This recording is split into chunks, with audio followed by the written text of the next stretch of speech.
शिवाय नमस्तुभ्यम। हर हर महादेव। कैसे हैं आप सब? देखिए दोस्तों, 4 जून दिन मंगलवार को भौम प्रदोष व्रत और मासिक शिवरात्रि एक साथ पड़ रही है, जिससे मंगलवार का दिन बहुत ही खास और लाभकारी हो जाता है। ऐसा शुभ संयोग 150 वर्षों बाद बन रहा है कि मासिक शिवरात्रि और प्रदोष व्रत एक साथ पड़ रहा है। प्रदोष व्रत और मासिक शिवरात्रि के दिन अगर आप इन उपायों को करते हैं तो आपको दुगना फल प्राप्त होगा। आज की इस वीडियो में हम आपको 3 से 4 बहुत ही खास उपाय बताएंगे।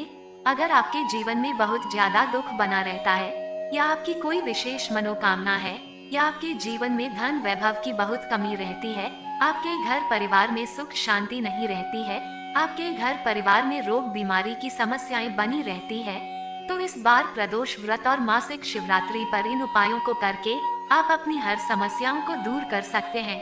आप जो कुछ भी इस प्रदोष व्रत और मासिक शिवरात्रि में मांगोगे वो सारी इच्छा मनोकामना महादेव निश्चित ही पूर्ण करेंगे।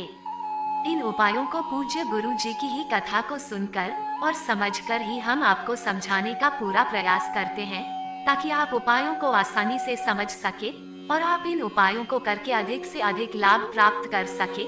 तो आप सभी से एक छोटी सी गुजारिश है, आप सभी वीडियो को लाइक और शेयर जरूर करें। अगर आप महादेव के सच्चे भक्त हैं तो कमेंट में ओम नमः शिवाय या श्री शिवाय नमस्तुभ्यम लिखना ना भूलें और चैनल को सब्सक्राइब जरूर करें। दोस्तों, शिव पूजा के लिए प्रदोष व्रत और मासिक शिवरात्रि व्रत बहुत महत्वपूर्ण माना जाता है।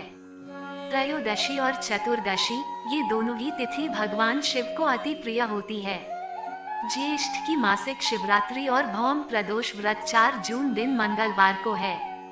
एक ही दिन दोनों व्रत का संयोग बनने से इसका महत्व कई गुना अधिक बढ़ गया है। मंगलवार होने से ज्येष्ठ माह का पहला भौम प्रदोष व्रत इसे कहा जाता है, जिससे भगवान शिव के साथ बजरंग बली का आशीर्वाद भी प्राप्त होगा। ज्येष्ठ के कृष्ण पक्ष की त्रयोदशी तिथि 4 जून को प्रातः 12:18 से शुरू होकर 4 जून को रात 10:01 तक रहेगी। प्रदोष व्रत की पूजा शाम को होती है। वहीं ज्येष्ठ के कृष्ण पक्ष की चतुर्दशी तिथि 4 जून की रात 10:01 से शुरू होगी और 5 जून को 7:54 तक रहेगी।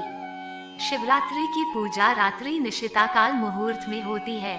प्रदोष व्रत के दिन पूजा का जो समय है वह रात 7:16 से लेकर रात 9:18 तक रहेगा। वहीं मासिक शिवरात्रि की पूजा का जो समय रहेगा वह रात 11:59 से लेकर 12:40 तक रहेगा। प्रदोष व्रत और मासिक शिवरात्रि के पूजा का जो समय है वो दोनों अलग अलग है, इसलिए आप इस बात का विशेष ध्यान रखें, जिससे आप इन समय में शिव की पूजा करके अधिक से अधिक लाभ प्राप्त कर सकें और आपको पूजा का फल कई गुना अधिक प्राप्त होगा। दोस्तों, त्रयोदशी यानी प्रदोष व्रत पर प्रदोष काल में महादेव प्रसन्न अवस्था में रहते हैं। इस दौरान की गई पूजा आराधना का फल जल्द ही प्राप्त हो जाता है। वहीं शिवरात्रि पर रात को शिवलिंग में महादेव का वास होता है। इस समय शिवलिंग के स्पर्श करने मात्र से सारी मनोकामनाएं सिद्ध हो जाती हैं।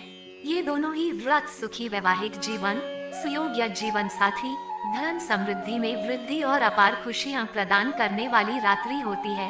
जिन लोगों की कुंडली में मांगलिक दोष होता है या बच्चों के विवाह में बाधाएं आ रही होती हैं, उनके लिए भौम प्रदोष व्रत की पूजा करना बेहद शुभ फलदायी होता है। तो चलिए दोस्तों, जानते हैं उन विशेष उपायों को कैसे करना है। तो आप सभी वीडियो को बहुत ही ध्यान से पूरा देखना, क्योंकि ये उपाय बहुत ही खास और लाभकारी उपाय रहने वाले हैं। दोस्तों, पहला जो उपाय है यह मासिक शिवरात्रि का बहुत ही विशेष और लाभकारी उपाय है। अगर आपकी कोई विशेष मनोकामना है, जो मनोकामना आपकी पूर्ण नहीं हो रही है, या आपके जीवन में कोई भी दुख तकलीफ कष्ट बने रहते हैं, या आपके घर परिवार में सुख शांति नहीं रहती है, या आपके विवाह में बाधाएं आ रही है, आपके कारोबार व्यापार में रुकावटें आ रही है, आपके काम में अड़चनें आ रही है, या आपका कोई काम है जिसको करने के लिए आप घर से सोच कर निकलते हैं कि ये काम आज मेरा पूरा हो जाएगा, पर वो काम आपका पूरा नहीं हो पाता है, तो आप इस उपाय को प्रदोष और मासिक शिवरात्रि को रात्रि के समय कर लेना है। प्रदोष और मासिक शिवरात्रि के जो पूजा का समय है वो समय हमने वीडियो के शुरुआत में बता दिया है। इस समय में इन सभी उपायों को करना है। इस उपाय को करने के लिए आपको एक सुंदर सा बेलपत्र लेना है। बेलपत्र कहीं से खंडित ना हो और कटा फटा भी ना हो, और आपको एक शमी का पत्ता लेना है, और आपको एक तांबे का लोटा लेना है। उस तांबे के लोटे में अपने घर का शुद्ध जल भर लेना है, और फिर इन सामग्री को लेकर आप शिव मंदिर चले जाएं, और अपना फेस नॉर्थ दिशा यानी उत्तर दिशा की ओर करके एक शमी पत्र और एक बेलपत्र को अपने दाहिने हाथ से पकड़कर माता अशोक सुंदरी की जगह पर स्पर्श कराकर शिवलिंग के ऊपर इस तरह से समर्पित करें कि बेलपत्र और शमी पत्र की डंडी जलाधारी की ओर हो, और फिर अपनी कामना कहते हुए एक लोटे जल को शिवलिंग के ऊपर कुंद्रकेश्वर महादेव का स्मरण करके समर्पित कर दें। आपकी मनोकामना महादेव शीघ्र ही परिपूर्ण कर देंगे। दोस्तों, दूसरा जो उपाय है, ये उपाय बहुत ही ज्यादा लाभकारी है।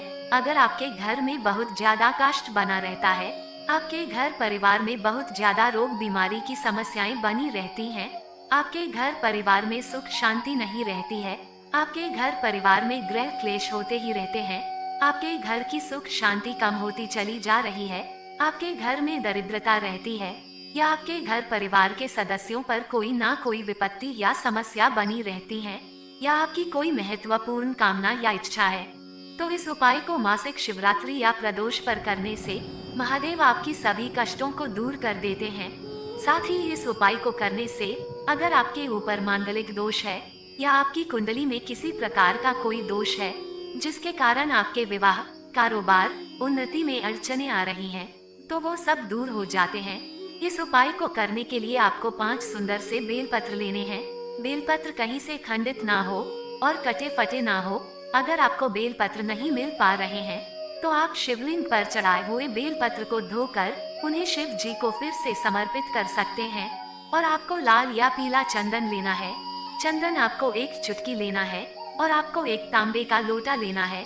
उस तांबे के लोटे में अपने घर का शुद्ध जल भर लेना है, और सामग्री को लेकर आप शिव मंदिर चले जाएं, और अपना फेस नॉर्थ डायरेक्शन यानी उत्तर दिशा की ओर करके सबसे पहले उस एक लोटे जल को शिवलिंग के ऊपर समर्पित करना है।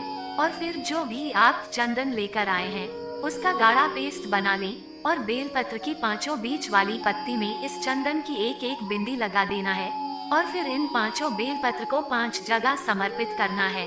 सबसे पहले आपको भगवान गणेश जी को समर्पित करना है, दूसरी बेलपत्र कार्तिकेय जी को समर्पित करना है, तीसरी बेलपत्र माता अशोक सुंदरी को समर्पित करना है, चौथी बेलपत्र माता पार्वती के काटी भाग पर समर्पित करना है, और 5वीं बेलपत्र शिवलिंग के ऊपर समर्पित करना है। इन सभी बेलपत्र की डंडी जलाधारी की ओर हो, और फिर आपकी जो भी समस्या है या दुख तकलीफ बने रहते हैं, महादेव से कह देना है। ऐसा करने से महादेव आपके सारे कष्ट दूर कर देंगे। दोस्तों, तीसरा जो उपाय है, यह उपाय बहुत ही ज्यादा लाभकारी है। अगर आपके जीवन में धन वैभव की बहुत कमी है, आपके घर में आर्थिक तंगी बनी रहती है, आपके घर परिवार में रुपए पैसों की समस्या बनी रहती है, आपके घर में धन नहीं टिकता है, आपके घर में 1 रुपए आते हैं और 1.25 रुपए खर्च हो जाते हैं, या आप कोई भी नया व्यापार शुरू करते हैं, आपके व्यापार में घाटा हो जा रहा है, आप जो भी काम करते हैं उस काम को करने में आपको सफलता प्राप्त नहीं होती है, आपके जीवन में बहुत ज्यादा कष्ट बने रहते हैं, तो इस उपाय को करने से महादेव आपकी सारी परेशानियां दूर कर देते हैं। इस उपाय को करने से आप दिन दुगनी रात चौगुनी तरक्की करेंगे। गुरु जी ने कहा है कि अगर आप यह उपाय रात्रि 9:15 पर करते हैं, तो महादेव आपका हाथ पकड़कर आगे की ओर ले जाएंगे, और आपको जीवन में कभी पीछे मुड़कर नहीं देखना पड़ेगा। इस उपाय को करने के लिए आपको 2 लोटे लेना है। लोटे आप चाहे तांबे या स्टील के भी ले सकते हैं। उन दोनों लोटे में शुद्ध जल भर लेना है, और आपको एक शमी का पत्ता लेना है, और आपको एक बेलपत्र देना है। बेलपत्र कहीं से खंडित ना हो और काटा फटा भी ना हो। और फिर इन सामग्री को लेकर आप शिव मंदिर चले जाएं, और फिर अपना फेस नॉर्थ डायरेक्शन यानी उत्तर दिशा की ओर करके शिवलिंग के ऊपर एक शमी पत्र और बेलपत्र को इस तरह से समर्पित करना है कि बेलपत्र और शमी पत्र की डंडी जलाधारी की ओर हो, और फिर उन दोनों लोटे से एक साथ चंपेश्वर महादेव का नाम लेकर धीरे धीरे करके जल अर्पित करना है, और फिर आपकी जो कामना है महादेव से कह देना है। दोस्तों, ये सभी उपाय मासिक शिवरात्रि और प्रदोष व्रत, सोमवार या अष्टमी तिथि पर कर सकते हैं। अगर अभी भी आपका कोई प्रश्न है तो आप कमेंट में पूछ सकते हैं, लेकिन आपको गलती नहीं करना है। श्री शिवाय नमस्तुभ्यम, हर हर महादेव।